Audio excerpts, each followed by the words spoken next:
Senate Republicans, with one notable exception, completed their cover-up of the president's crimes today when they acquitted him after an impeachment trial with no witnesses. For more on this, it's time for a closer look. Let's just say it has not been a banner week for American democracy. First, of course, there was the bizarre meltdown at the Democratic Iowa caucus where an app designed to count people milling around in high school gymnasiums crashed and delayed the results. The app was built by a company called Shadow, which I assume is run by Christoph Waltz from the Bond films. Shadow! And the crash resulted in chaos on the ground and on cable news airwaves. 10:43 Eastern Time. We still don't have any results. We don't have any results from Iowa. Yeah, Brian, you know, I've seen or texted with the Biden campaign manager a few times tonight, and what does he keep saying to me? We don't know anything. Of course, even if the app worked perfectly, Joe Biden probably still wouldn't know anything. The only app Joe Biden has ever used is FaceTime, and only by accidentally sitting on his phone. Hello? Hello, honey? My wallet's talking to me again. The chaos came after a day of reporters roaming around high school gyms in Iowa and finding that Biden, once considered the frontrunner, was having trouble gaining traction. There was an entire Biden segment. Now it looks to be reduced to just a very small corner here, so certainly not a robust turnout. The Joe Biden group, probably not going to be viable. This is the the Joe Biden section here.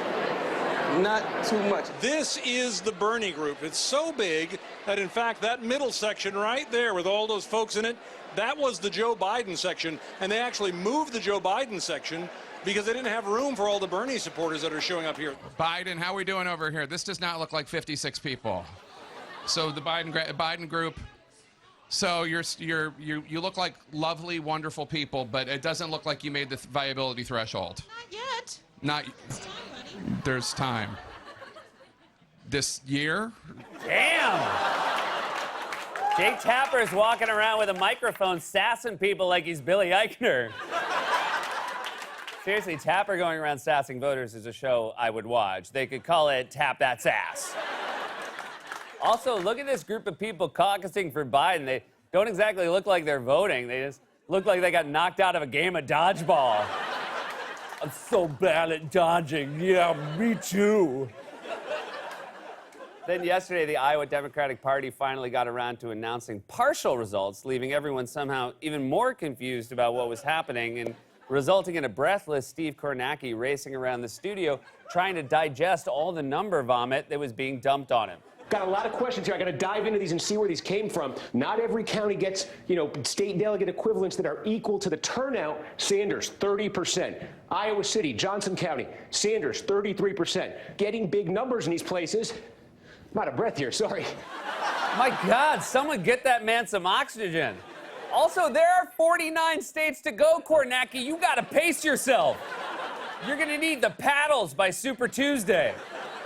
In case you thought this couldn't get any more complicated, it turns out the Iowa caucus used some complicated math similar to the Electoral College system in order to give more weight to rural areas, meaning you could actually win more delegates even while losing the popular vote. Buttigieg's campaign right now is in the lead in this category, state delegate equivalents. We've been saying this is a bit like the Electoral College popular vote thing where there's the potential for a split. And right now, with 62% of the expected vote in Iowa, that's what you're seeing. So again, the possibility here, very possible right now, that Buttigieg is going to hang on, win the state delegate equivalents. That's the traditional way these things have been decided. And that Sanders is going to get to say, hey, look, more people came out to support me than Buttigieg. The thing that's taking him from close to the lead, actually, is that peculiar state delegate equivalent allocation formula. When you apply that, Buttigieg takes the lead. Just give it to the person who gets the most votes. Why? Please answer me. Why did American Idol have a better system than actual America? And yet, while Bernie, who was actually leading the popular vote, remained restrained, Buttigieg flew to New Hampshire with more confidence. I don't know how anybody declares victory before you have an official statement as to election results. So we're not declaring victory. They're not complete, but results are in from a majority of precincts, and they show our campaign in first place. Hey, man, you can't just declare yourself in first place when all the results aren't in and you're not even winning the popular vote. That's not how it works. If that were the case, then I could just declare myself people's sexiest man alive right now. And do you know how pissed Adam Driver would be? Probably not at all, because we're basically twins. Also, I love the contrast between how polished Pete is and the fact that Bernie is doing his press conference on an airplane, apparently in coach. These seats are too roomy. Who needs this much space? I'm gonna sit and not over there overhead.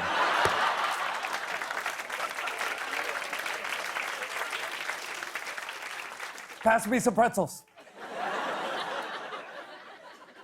So that was the state of democracy on Monday. Then last night, an impeached president who lost the popular vote gave a State of the Union address in which he demonized immigrants and lied repeatedly, from job numbers to immigration to tax cuts to drug prices. For example, at one point, Trump called on Congress to pass a bill to lower prescription drug prices, a bill Democrats have already passed in the House and which Mitch McConnell has refused to take up in the Senate. The bill is called H.R. 3, and some Democrats started chanting the bill's name in response to Trump's lie. I'm calling for bipartisan legislation that achieves the goal of dramatically lowering prescription drug prices. Get a bill on my desk and I will sign it into law immediately. With unyielding commitment. I love that they're chanting the bill's name because you know Trump has no idea what that means. HR? Wait, what? Isn't that where women file all their complaints about me? I thought there were way more than 3. As is always the case with Trump, there were so many lies it was impossible to keep track, and the constant stream of lies from Trump prompted glares of disapproval from Democrats, bewilderment from House Speaker Nancy Pelosi, and a solemn head shake from Congressman Jim Clyburn. That face really sums it up right there. That's the face you make when your daughter tells you she's engaged to a philosophy major. How are you gonna eat? Compare that to the reactions of Republicans in the crowd, like smirking 80s movie villains Neil Gorsuch and Brett Kavanaugh, and a horrifying smile from Senate Majority Leader Mitch McConnell, who looked like Chucky pretending he's not possessed. Well, I'm just a regular old doll. You can go to bed now. I'm not gonna do evil once you sleep. Go to bed. Just a regular doll. Those two moments are perfect illustrations of the crisis of democracy we're currently facing. A majority leader who actually represents a minority of Americans working with a president who lost the popular vote by 3 million, installed 2 Supreme Court justices with lifetime appointments. Now, every president uses the State of the Union address to do a little campaigning, but Trump turned it into a full-on rally. At one point, Republicans literally started chanting 4 more years.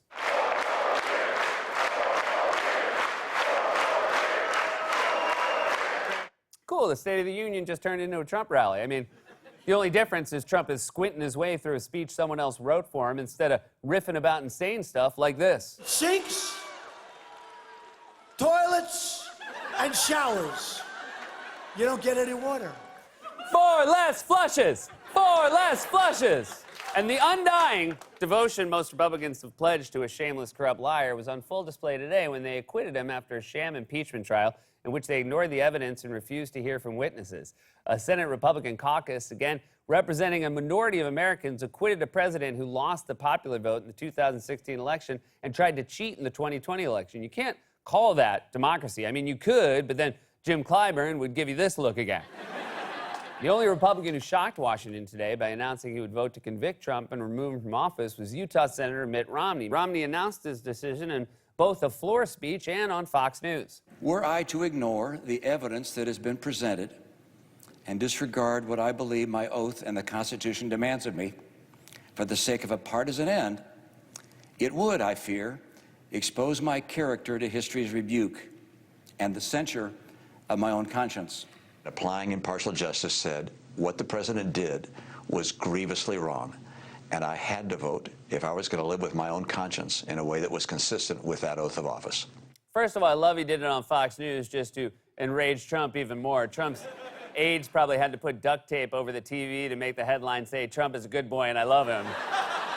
Second, it's shocking just to hear a Republican talk about living with their conscience. Most Republicans filed for divorce from their consciences years ago. That's why Mitch McConnell's always smiling like that.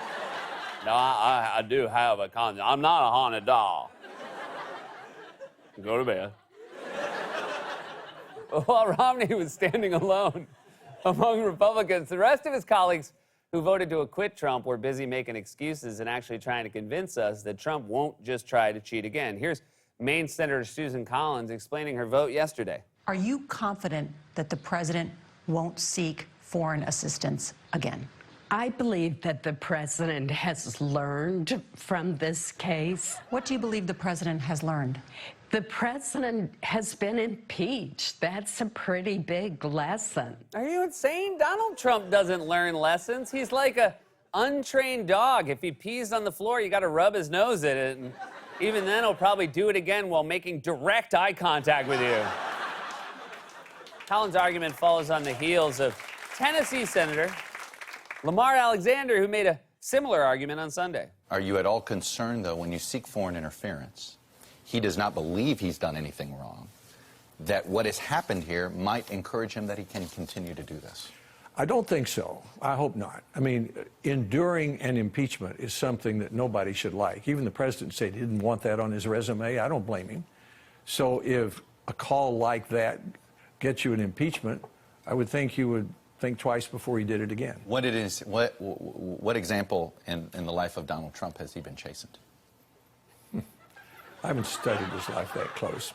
Yeah, you don't have to study his life because he's been in tabloids and on reality TV for like 40 years. Everyone knows every intimate detail of his personal life. If Donald Trump could strap a GoPro to his head and live stream every moment of his life, he'd probably do it, except it would suck because all we'd see is Fox News, fast food, golf balls slicing out of bounds, and women from the neck down. HR4. This week has showcased in vivid terms the crisis of democracy we're facing. With the exception of Mitt Romney, a Republican caucus representing a minority of Americans acquitted a corrupt Republican president who lost the popular vote and lied repeatedly in his State of the Union address. Republicans are devoted to Trump above all else, and they're willing to flush both our democracy and our Constitution down multiple toilets. This has been a closer look